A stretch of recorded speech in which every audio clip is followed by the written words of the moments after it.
नमस्कार। ये जो आप देख रहे हैं, ये सिर्फ नामों और नंबरों की एक लिस्ट नहीं है। नहीं, बिल्कुल नहीं। ये तो हमारे लोकतंत्र की नींव है। एक ऐसा डॉक्यूमेंट जिसमें एक पूरे के पूरे समुदाय की कहानी छिपी होती है। पहली नज़र में देखेंगे ना, तो ये किसी उलझे हुए जाल जैसा लग सकता है। मतलब आंकड़ों की एक ऐसी पहेली जिसे सुलझाना लगभग नामुमकिन सा लगे। पर मज़े की बात पता है क्या है? दुनिया का हर लोकतंत्र इसी तरह के डॉक्यूमेंट्स पर टिका होता है।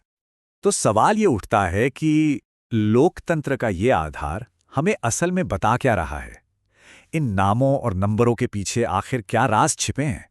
तो चलिए आज साथ मिलकर इस कोड को क्रैक करते हैं।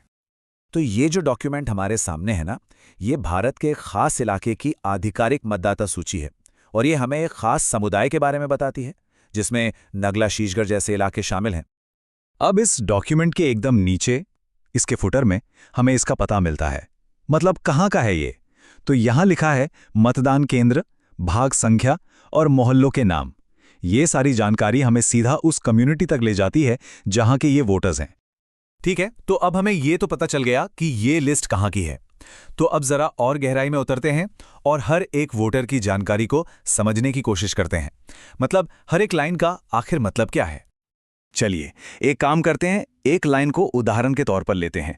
यहां देखिए लिखा है 1173 नूर मोहम्मद शकूर पू 67। अच्छा, तो ये हैं नूर मोहम्मद जो मकान नंबर 73 में रहते हैं। ठीक है, ये तो समझ आ गया, पर बाकी की जानकारी का क्या मतलब है? चलिए इसको एक एक करके समझते हैं। ये टेबल हमारी मदद करेगी। देखिए सबसे पहले है 11, ये है सीरियल नंबर। फिर 73, ये है मकान नंबर। नूर मो मतलब मतदाता का नाम, नूर मोहम्मद। शकूर उनके पिता या पति का नाम हो सकता है। पू का मतलब है पुरुष और 67 है उनकी उम्र।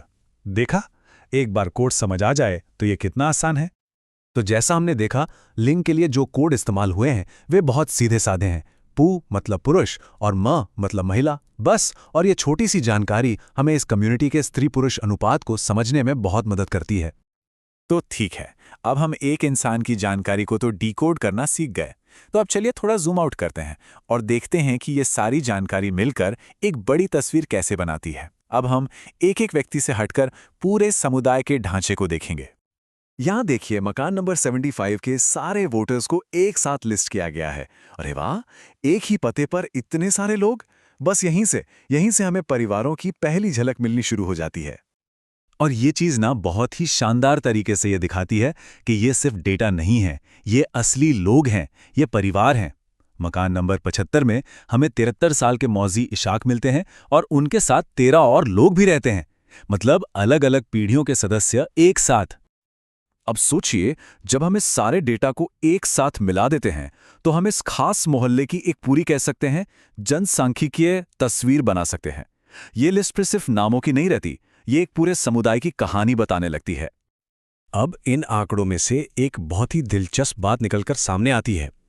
इस लिस्ट के सबसे बुजुर्ग वोटर की उम्र ईश्वरी प्रसाद 97 साल के। सोचिए, उनका नाम इस लिस्ट में होना अपने आप में इस बात का सबूत है कि लोकतंत्र में तजुर्बे और युवा जोश दोनों की बराबर की जगह है।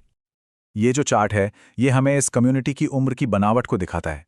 साफ साफ देख सकते हैं कि यहाँ नए वोटर से लेकर वरिष्ठ नागरिकों तक हर आयु वर्ग के लोग हैं। ये इस समुदाय की विविधता को दिखाता है।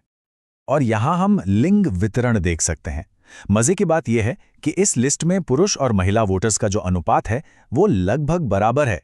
ये एक बहुत ही स्वस्थ और समावेशी लोकतांत्रिक भागीदारी का एक बड़ा संकेत है। तो ठीक है, हमने डेटा को डिकोड कर लिया, परिवारों को भी समझ लिया, लेकिन अब आते हैं सबसे जरूरी सवाल पर कि आखिर ये लिस्ट इतनी मायने रखती क्यों है? इसका असली महत्व है क्या? देखिए, इस लिस्ट का महत्व इसकी बनने की प्रक्रिया में छिपा है। ये एक बहुत ही कह सकते हैं सख्त प्रक्रिया से गुजरती है। पहले डेटा इकट्ठा होता है, फिर पब्लिक उसे वेरीफाई करती है और तब जाके फाइनल लिस्ट बनती है। मतलब हर कदम पर यह पक्का किया जाता है कि ये एकदम सही और निष्पक्ष हो। और आखिर में यही लिस्ट चुनाव के दिन एक व्यक्ति एक वोट के अधिकार की गारंटी बनती है। तो जैसा हमने देखा, ये लिस्ट सिर्फ डेटा नहीं है, ये तो एकदम जमीनी स्तर पर लोकतंत्र की वो स्क्रिप्ट है जो नामों को वोटों में बदल देती है। और हर नागरिक को अपनी सरकार चुनने की ताकत देती है। ये हमें सोचने पे मजबूर करता है ना? हर वोटर लिस्ट के पीछे एक कहानी होती है। तो जरा सोचिए, आपके अपने समुदाय का डेटा वो कौन सी कहानियां बताता होगा?